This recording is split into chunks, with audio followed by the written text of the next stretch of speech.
That's fine. Hey, Jake. Hello. Jake, Chris Hey, Wyatt from Rugby Ascendant. Good to see you again. And well, what a great start to the URC campaign. And you really need this, don't you? Because the next 5 games, you're on the road. You're not home again until almost Christmas, December 2nd. You've got some tough games, Ulster, you've got Edinburgh, you've got Connacht coming up. So what a great way to start this season off. And my question to you to start off is, are you happy with today's performance, given that you've got some stars still up in France waiting for the final next week, and that's going to change your lineup a bit when they come back? And what are your thoughts on this game? I mean, a lot of tries scored here, a lot of good ball movement, a lot of good play. I think that one thing that was really impressive here was Hanekom. He really impressed. I think a lot of people impressed by that. And your initial thoughts on this, Jake? Yeah, so Chris, thank you. I mean, when you have long pre-seasons, you always put a lot of detail into your game. There's no doubt we've worked hard on our skill level. We've worked hard on getting combinations a little bit more fluid. And again, we had 2 boys from the Pumas play together, Devon and Sebastian de Klerk, putting Cameron in at number 8 with 2 experienced guys like Marcel and Ulrich. Obviously helps as well. So, the effort was good first game. We were tired, so I can just imagine the Scarlets must have been really exhausted. I mean, altitude and unbelievable heat, 32 degrees today. So one has to be happy with that. I mean, you'll always find a couple of things we need to work on. And, a couple of things we got caught with that line out, which obviously is a system error. But I must say, I'm really happy with the first head out. We only played 1 chucker against the Lions in a friendly. So to have 1 game under our belt now, nice sort of building block to build on for the next couple of games into this tour. Well, the Bulls came out and scored 4 tries, converted very quickly. It was like a rocket approach there, just streaming out of the gates. But then the Scarlets late in the first half showed some character. They came back and scored those 2 tries. Were there some defensive letdowns or just good play on the part of the Scarlets to get those 2 tries towards the end of the first half? Well, I mean, you must understand they beat us last year. Eh? So, I mean, they're not a poor team. They beat us last year. And, so we always knew we were going to have to start well. We can't get them in this first game on tour as well. You know what it's like. You come on tour and they grow an extra leg if they get a good start. So you're right. I mean, to get a good start, hold on to the ball, put them under pressure, score some tries quickly, obviously takes a bit of the pressure away from us. But as I said, I mean, they are a good team. They are a good team. They beat us last year. They're also missing, to be fair, they're missing 5 of their players who haven't joined them because of the Welsh duties. So I'm sure they'll get stronger. But it's obviously very pleasing to know that we've put a lot of work in the preseason, and some of it was shown today. So final question here for you, Jake, and that is, you mentioned the heat and the altitude, of course. That was tough. These guys coming in at altitude, it's always a challenge, but the heat, 32 degrees today, that's just wicked. You could see it in the players there in the first half already starting to wear them down. But now you have to shift gears and go to the Northern Hemisphere where it's wintertime.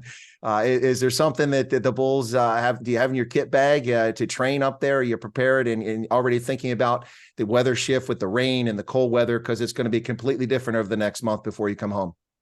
Look, I mean, we have had experience. I mean, we have been playing in this tournament as the 3rd year now, so a lot of the players have obviously experienced that. A lot of the players who've joined us, the Jaco van der Walds and the Wilco Lows, and those players have played in Europe as well, and they've just joined us, so they'd be fully aware of what it's like to play in Europe now.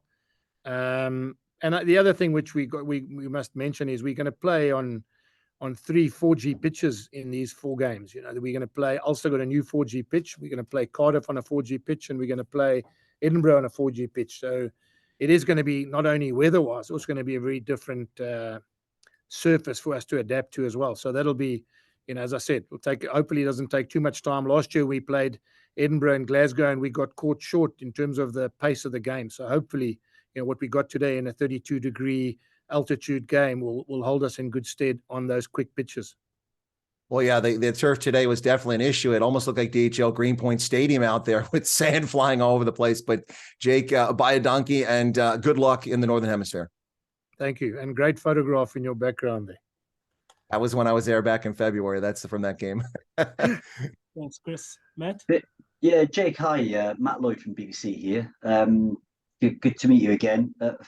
funny, bizarrely enough, I've just come back from Marseille where the World Cup quarterfinals were covering Wales, and it was in Marseille back in 2007 that I interviewed you after Wales had just got knocked out of the World Cup, and I think they might have been knocking on your door back then, weren't they? About the possible Wales job. Yeah, I was remembering about the last time I was there. So ironic that I'm meeting you now. Look, as a sort of follower of rugby, as I'm sure you are you have you seen what's gone on domestically in Wales in Welsh rugby this year, and or rather over the summer, the last June 2023, and how difficult it's been perhaps for Welsh rugby? Were you expecting to see it get a bit of a backlash of that, or perhaps expose some of those frailties? Matt, firstly, let me say you're right. I was tapped on the shoulder, and probably one of the biggest mistakes I made. Maybe I should have signed when Dave Pickering asked me about that Welsh job, because I haven't coached international rugby since 2007. Who knows what would have happened if I'd said yes. So, yeah, I mean, it's water under the bridge. But, I mean, obviously I have very, very fond memories and close ties and great understanding about the Welsh model. You know, they're unbelievable in terms of the culture they have in rugby. Some of the players they've produced in that country are phenomenal. I mean, some of the greatest players who ever played rugby union have come out of Wales. So, you know, and we can wax lyrical about the Gerald Davies and the, Phil Bennett's and the, I mean, the list just goes on and on and on. And I suppose to look back at the Welsh job, that was an opportunity. I obviously was fully aware of what their rugby is like, and it has changed. I mean, the regions have changed. The number of players I read now, obviously, about the money that they can spend. So a lot of the senior guys are leaving. I will say this, that I'm sure Warren Gatland, who's been around the block, and he'll know what to sort out. I mean, at the end of the day, he's got to make sure that he has a competitive Welsh team in the next 4 years going into World Cup. So they'd have to make decisions that are going to help him do that. Funny enough, before the game, I asked Dwayne Peel, they got 5 guys missing. Next week, Wales are playing in a sort of an exhibition game. They lose another 3 players now. That must be hell of a frustrating for the regions as well, when you consider a lot of the other players are playing overseas. And no different to you, Matt. I've had this debate with South African rugby. Is what happens is the model of your players having to go back to play next week because the international players are aligned to the foreign clubs is not really a great model to build franchises. And I can say that because I've worn both hats. I've worn the national cap, and I'm now wearing a franchise cap.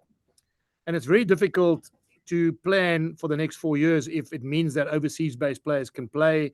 It's very difficult if you never have access to your best players. It's very difficult if, like on this weekend, out of Regulation 9, your players then have to fill in certain obligations which Welsh rugby need. And I appreciate they need it for the financial return so, look, I would just sum up by saying I think a guy like Warren Gatland, I'm sure, having put his name in the hat now and put his hand up to take this job to the next campaign, he will be fully aware that he needs to have the best players playing for Wales come 4 years' time. And we're probably in a little bit of the same situation. So I understand the frustrations of the franchises, and I mean, I'm very positive that with the people running Welsh rugby, I mean, they generally did quite well in this World Cup. I don't think anyone gave them a chance to get out of their pool. So again, it just shows you, how good they can be with a bit of structure. Obviously, a massive amount of emotion because they didn't want to go down that road again in terms of not performing in a World Cup. So I mean, I foresee that Welsh rugby will take the next step and will do what's important for the national team in the next cycle. And just on a URC level, are you expecting the regions, the 4 Welsh sides, to be as competitive as they have been? Or the general consensus here in Wales is that we might just have to ride out this season as a tough year while there's a bit of a reset and a rebuilding process goes on? Yeah, Matt, I've got to be careful because I don't really want to sound condescending, but when you lose Alan Wynne-Jones and Tipuric and Dan Biggar, and there are not many countries in the world that can afford to lose those kind of players and still be expected to perform, successfully on the world stage. So I'm sure there will be teething problems, and there will be time to change. But again, I'm fully confident that Warren Gatland, who's been around the block, would understand that. I saw a player today. I actually asked, I don't know his name, and forgive me, but there was a guy walking, and he's a center here at Scarlets. He didn't play against us today, and I asked Dwayne. I said, who's that chap? He said, no, he's a centre. I'm hoping he's going to play soon. I mean, he looked like a New Zealand back rower, you know. So I'm sure there are players, and it will take time. And the Welsh public love their rugby. They understand their rugby, and I'm sure they would be fully aware of the fact that it's not just going to be an overnight fix. I mean, it is something that everyone's going to have to buy into in the Welsh regions and obviously in the Welsh head office to make sure that they build on what's happened now in terms of getting it right in some aspects, but getting it wrong in others. That's very good of you, Jake. I appreciate your time to answer those questions, and very interesting that you still look back on that offer back in 2007. Did you really regret not taking it?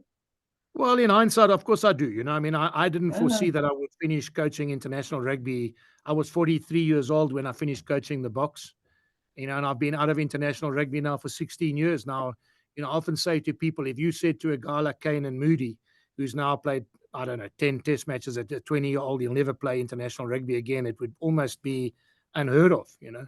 And so maybe I should have, you know, as I said, one can never rewind the clock, but who knows? Maybe had I taken the Welsh job there, you know, I don't know what would have happened. But, you know, obviously things twist and turn, and it is what it is. So life moves on. Brilliant. Well, it would have been fantastic to have had you here, and I'm sure a lot of fun. Okay, thank you so much, Matt. Appreciate it. Thanks, Jake. Good to see you again. All right, good. Thanks, Matt. Carl Fabian. Jake, thank you for the opportunity and congratulations. Great performance. I think the performance that stood out was that of Cameron Hanekom. Yeah. Yeah, I must say, I mean, I know Chris asked me that. Isn't it phenomenal? First game for the URC, man of the match. Looked like he's a seasoned pro. You know, one has to, I mean, it's not easy to come into a game like that, first game, nerves. But I rate him very highly. I mean, I rate him really highly. He's got everything. He's got great feel. He's got speed. He's put on some nice size in the off season.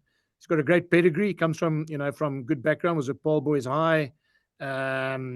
You know, and he was in the under-20 squad that did really well.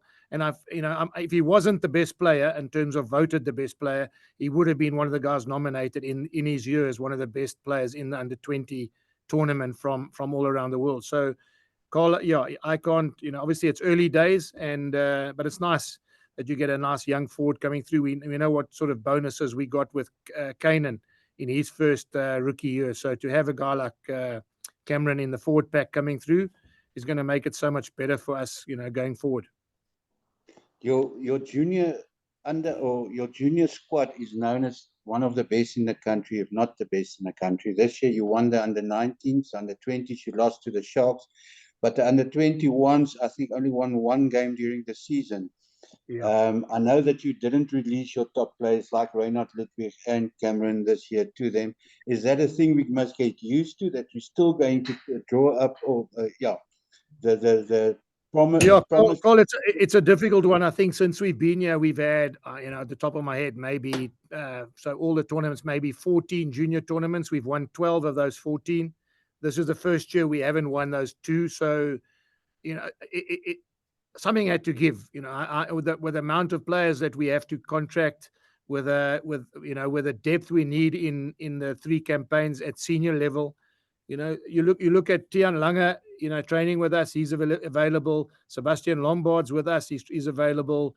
Ludwig's available. Hanekom's available.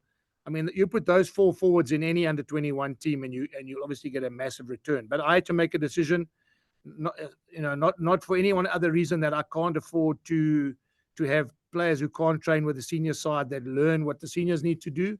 And also, I need numbers on the field. I need to have training sessions that are meaningful, and that they can, you know, the model which I, as I said, Leinster, you know, I looked at their squad, and I'm sure you guys would have picked up the journos, but they don't. All the newcomers are academy, and all the other squads, us included, have got one guy from Leicester, one guy from Harlequins, one guy from Lions, and I'd like to get to a stage where all the boys that come into our squad must come out of our academy, which is our junior ranks. Then we're at least doing everything right. But sorry, the next question was, are you still not satisfied with your squad? Because last year you said you're playing with juniors against seniors, and now you mentioned four guys that juniors that's already playing in your senior squad? Can we look at some Yeah. more additions Well, to your squad? Yeah, look, I need more seniors, to be honest. I mean, you know, you can't play Toulouse in Toulouse with 13, 14, 15 guys that have just graduated out of under 21. I mean, that would be suicide. So, you know, if we're going to compete against the biggest clubs in the world, and we're going to, you know, expect results against the biggest clubs in the world, we're going to have to find a balance. And at this point in time, you know, we've probably got enough juniors. And I need to fill those positions with senior guys. So, Carl, I suppose it sounds like a contradiction because there's no ways after every under 21 tournament I can take 5, 6 guys. I mean, we're going to have to be very clever. Maybe now that we've bought Boland as a franchise, maybe that's an opportunity to send the boys who graduate out of under 21s into the Boland setup, and then 3 years later, when they now have grown and they've obviously improved their skills and their game development, then we'll bring them back into our Bulls setup. That was my final question. Thanks, Jake. Enjoy. Congratulations. Thank you. Thanks, guys. Thank Thanks, you. Carl. Ati?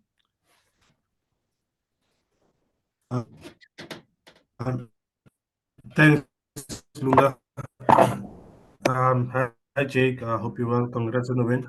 Positives you. that you picked up from the result. Obviously, can you hear me? Yeah, I can. Yeah, just obviously first game of the season, big win. Just what were some of the positive or sort of aspects that you were looking at the game, sort of wanted the boys to get from this afternoon's game? Yeah, I think the most important thing for me, Ati, was the fact that we combined with the forwards and backs the way we played. I mean, we played at altitude in 32 degrees. We wanted to be a game where we moved the ball around and we obviously used our skill sets. And from that point of view, I'm obviously very, very happy. There's other things, obviously, our scrum and our line out and all the basics were good.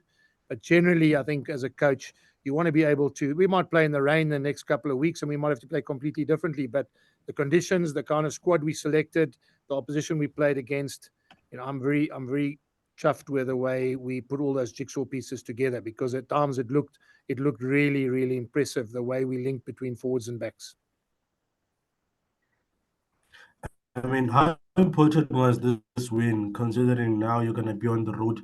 You're going to be away for the next couple of 4 weeks or so. How important was it to just get this win and boost the momentum, the confidence of the team going to I said in the week that you need to get some momentum before you go on the tour. And you know, this is a long tournament. I mean, the very first year we played in this tournament, I think we lost 5 of our first 6 games. So I mean, you know, it can happen that you can have a poor start and still play catch up. But you know, the goal for this year was to make sure we play as well as we can in the beginning. We've had a long preseason, and it's first time that this group have had a proper preseason. So I was really expecting, and I'm glad that it happened, was to get a much sort of aligned and much more different kind of performance than what we've had in the last couple of years. Jake, I just wanted to ask about the pitch. What was sort of the review from the guys? It looked a bit roughed up by the end of the game. Just how did the guys find the pitch? They loved it.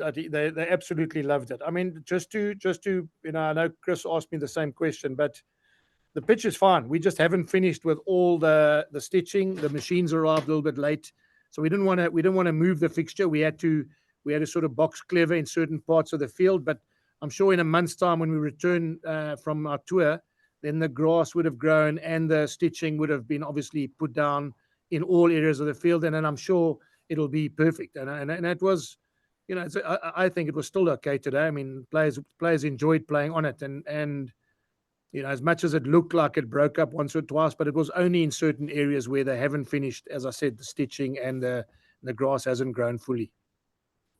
Jake, thanks for your time. Thanks, Lunga. Thank you, guys. Thanks, Thank you. Caleb, do you want to take the last question? No, Lunga, I'm good. Thanks. Cool. Thank you, guys. Thanks, guys. Thank you.